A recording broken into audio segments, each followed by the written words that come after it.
السلام علیکم ورحمۃ اللہ۔ الحمدللہ وکفی وسلام علی من لا نبی بعد۔ اللہ مہربان کے فضل و کرم سے ہمارا آج کا سبق سورہ البقرہ کی آیت نمبر 140 اور 141 ہوگا، اور آج انشاءاللہ پہلا پارہ بھی ختم ہو جائے گا۔ اعوذ باللہ من الشیطان الرجیم، بسم اللہ الرحمن الرحیم۔ ام تقولون، ام کیا، تقولون تم کہتے ہو، واو نون جمع کی علامت ہے، تم سب کہتے ہو، تاکہ معنی تم، اور قولو کو یاد رکھنے کے لیے قول کئی بار ہم پڑھ چکے۔ انا بے شک ابراہیم علیہ السلام و اسماعیل اور اسماعیل علیہ السلام و اسحاق و یعقوب والاسباط، اور اسحاق اور یعقوب علیہ السلام اور ان کی اولاد، سب میں نے پہلے بھی بتایا تھا کل پرسوں کے سبق میں، نواسا یا پوتا، اور اسباط دو نواسے دو پوتے، کانو تھے ہودن یہودی، اور نصارا یا نصرانی یا عیسائی۔ قل آپ فرما دیجئے،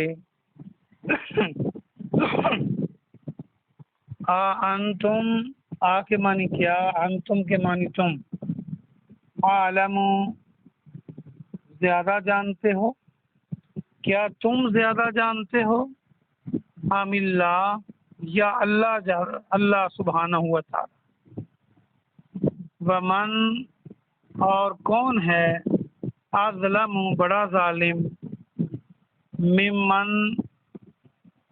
اس سے جو، کاتما چھپائے، یہ کاتما کو یاد رکھنے کے لیے کتمان حق کو چھپانے والے، شہادتاً گواہی کو، جو چھپائے گواہی کو، عندہ اس کے پاس ہو، من اللہ اللہ کی طرف سے، جو اللہ کی طرف سے اس کے پاس ہو، اس گواہی کو چھپائے، اس سے بڑا ظالم کون ہوگا، من اللہ اللہ کی طرف سے، وما اور نہیں، اللہ بغافل غافل، اور اللہ غافل نہیں، اما اس سے جو، تعملون تم سب عمل کرتے ہو، جو کچھ تم عمل کرتے ہو اللہ اس سے غافل نہیں ہے۔ تل کا وہ امتن ایک امت تھی، قد یقیناً خلط گزر گئی، یقیناً وہ ایک امت تھی جو گزر گئی،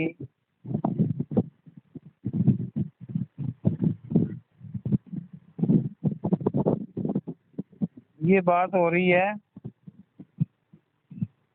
نبیوں کا جن کا نام لیا گیا ہے، لہا اس کے لیے، یہ ہا کا صیغہ ہے مؤنث کا کو شو کرتا ہے، ما جو کا سبت جو اس نے کمایا،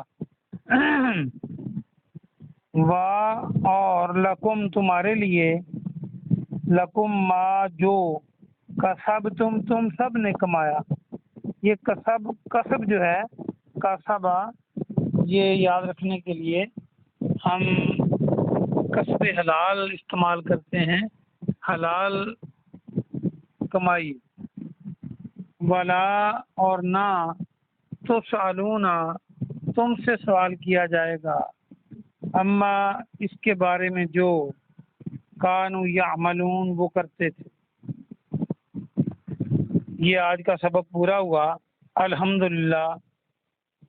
اللہ پاک کا خاص فضل ہے جس نے ہمیں توفیق دی کہ ہم نے قرآن مجید کے 30 پاروں میں سے ایک پارہ الحمدللہ اللہ کے قرآن کا سمجھ کے پڑھا، اور یہ بہت بڑی سعادت ہے جن لوگوں نے اس کو حاصل کیا کہ اللہ کے قرآن کو سمجھ کے پڑھا۔ آئیے ہم اس کی مختصر تفسیر دیکھتے ہیں۔ اللہ سبحانہ و تعالی آج کے سبق میں یہ فرما رہا ہے، انہی کی بات کو دہرا رہا ہے جو یہودی اور عیسائی کرتے تھے۔ اللہ فرماتا ہے، کیا تم کہتے ہو کہ اسحاق علیہ السلام، یعقوب علیہ السلام اور ان کی اولاد یہ یہودی یا عیسائی تھے؟ پیارے نبی ان سے پوچھئے، کیا ان کو کہہ دیجئے کیا تم زیادہ جانتے ہو یا اللہ زیادہ جانتا ہے؟ اللہ تو قرآن میں کہہ رہا ہے کہ وہ عیسائی اور یہودی نہیں تھے۔ اللہ نے آسمانی کتابوں میں جو پہلے نازل کی ان میں بھی نہیں کہا کہ وہ یہودی اور عیسائی تھے۔ تو بتاؤ کہ تم زیادہ جانتے ہو یا اللہ زیادہ علم رکھتا ہے؟ آگے پھر فرمایا کہ اس سے بڑا ظالم کون ہوگا، یعنی یہ سوالیہ انداز اپنایا گیا ہے، اس کا مطلب ہے بہت بڑا ظالم ہے وہ انسان۔ کون؟ جو اس گواہی کو چھپا لے جو اللہ کی طرف سے اس کے پاس ہو۔ اس سے مراد یہی انبیاء کرام کے بارے میں ہے کہ وہ ایک اللہ کو ماننے والے تھے، اور یہ تورات اور انجیل دونوں میں موجود تھا۔ تو اگر کوئی چھپائے اس کو جو اللہ نے کتاب میں نازل کر کے ان کو دے دیا، تو اللہ فرماتا ہے وہ اس سے بڑا ظالم اور کون ہوگا کہ ایک بات اللہ نے نازل کی اور اس بندے نے چھپا لی۔ آج بھی آپ نے شاید یہ دیکھا ہو، مسلمانوں کی سوسائٹی میں پاکستان کے اندر کئی علماء ایسے ہیں جو کہتے ہیں کہ قرآن کو ترجمے سے نہ پڑھو، ترجمے سے پڑھنے نہیں دیتے، کہتے ہیں جی آپ پڑھو گے تو آپ کو سمجھ نہیں لگے گی۔ بھئی سمجھ نہیں لگے گی جب اردو لکھا ہوا ہے تو کیوں نہیں لگے گی؟ یا کہتے ہیں کہ آپ گمراہ ہو جاؤ گے، نعوذ باللہ۔ بندہ قرآن پڑھ کے گمراہ ہوتا ہے یا راہ راست پہ آتا ہے؟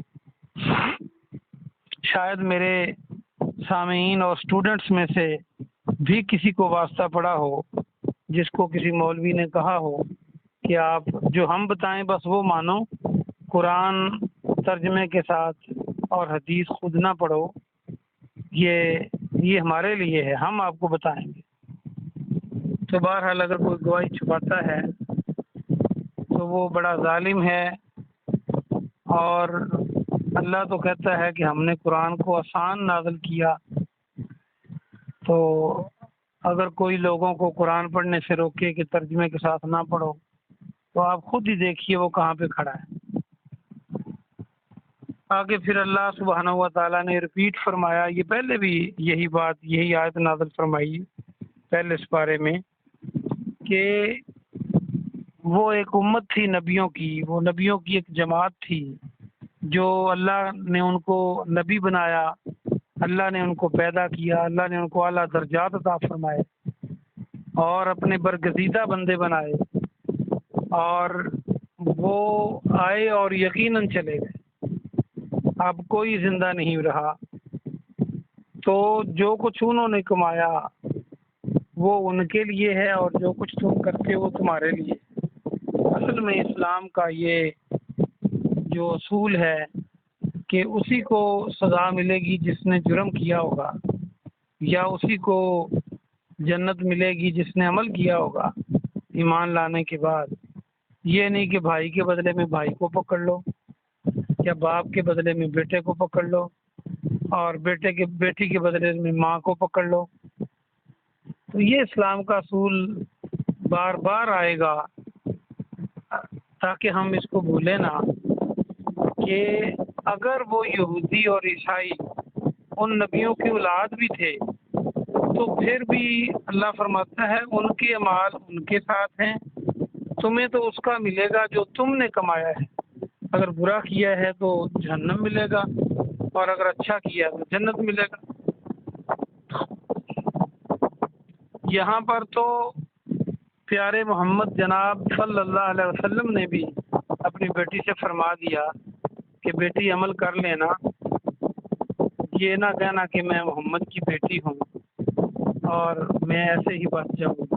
حالانکہ فاطمہ رضی اللہ تعالی عنہا کو اللہ نے جنت کی عورتوں کا سردار بنایا ہے، لیکن پھر بھی اعمال کی حالت دیکھیے، فاطمہ رضی اللہ تعالی عنہا کے ہاتھوں پر چکی پیس پیس کر نشان بنے ہوئے تھے، اور کبھی چولہا جلتا تھا کبھی نہیں جلتا تھا، اور اپنی اللہ کے ساتھ لگاؤ کو کم نہیں کیا، اللہ کا در نہیں چھوڑا۔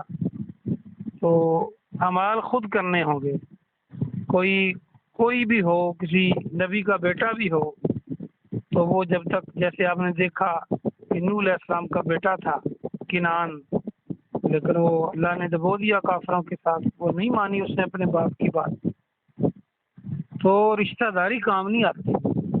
اور آپ کو پتہ ہے کہ ابو لہب اور ابو جہل یہ نبی علیہ السلام کے چچا تھے۔ ابو لہب تو چچا تھا، ابو جہل رشتے میں چچا تھا، لیکن ان کو کوئی فائدہ نہیں ہوا۔ اللہ پاک سے دعا ہے کہ اللہ پاک آپ کو اور مجھے قرآن کا صحیح منہج سمجھ کر عمل کرنے کی توفیق عطا فرمائے۔ یعنی یہ عیسائیت کا طریقہ کار ہے۔ عیسائی کہتے ہیں کہ آج ہم جو مرضی کریں، ہمارے کفارے میں عیسیٰ علیہ السلام پھانسی چڑھ گئے، حالانکہ وہ پھانسی بھی نہیں چڑھے، اگر شہید بھی کر دیے جاتے تو ان کا کفارہ کیسے ہوا جی؟ اس لیے یہ ساری باتیں ہیں۔ کئی لوگ کہتے ہیں کہ قیامت کے دن ہم آپ کو چھڑائیں گے، آپ ہمارے جھنڈے نیچے ہوں گے۔ بھئی وہاں تو جھنڈا ایک ہی ہوگا، اور وہ محمد رسول اللہ صلی اللہ علیہ وسلم کے پاس ہوگا حمد کا جھنڈا۔ تو جو اپنی زندگی ان کے طریقوں کے مطابق بسر کرے گا وہی فائدہ اٹھائے گا۔ آمین۔ اللہ پاک ہم سب کو جنت الفردوس عطا فرمائے، اور اس دنیا اور آخرت دونوں میں عیش و بہار نصیب فرمائے۔ آمین۔ سبحان ربک رب العزت عما یصفون وسلام علی المرسلین والحمد للہ رب العالمین۔ کوئی سوال ہو تو آپ کر سکتے ہیں کسی بھی لائن۔